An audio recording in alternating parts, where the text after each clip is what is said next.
I never planned to become a cook. I grew up in New Orleans, where food is something you feel as much as you taste. Cajun and Creole aromas filled every kitchen, and seasoning was rarely measured. Flavor was something you learned by watching, tasting, and breathing in from the moment you were tall enough to stand at the stove.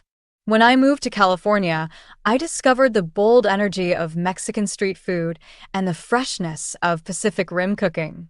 Later, New York opened my world even wider. Living in one of the most diverse food cities on Earth, I found myself surrounded by friends from every corner of the globe, each with their own table, traditions, and stories. Over 25 years of cooking, tasting, and exploring, I became what I like to call an accidental home chef. I never attended culinary school or followed a formal path. I simply fell in love with food, especially international flavors that tell the story of where they come from, and I just kept cooking. The seasoning problem. Along the way, I began creating my own seasoning blends out of frustration with store-bought mixes that tasted mostly like salt. Concerned about my husband's blood pressure, I started blending herbs and spices myself, one for fish, another for salmon, and others inspired by Italian, Mexican, and New Orleans flavors. Before long, my kitchen counter looked like a spice laboratory, and friends and family kept asking for jars of what I was using.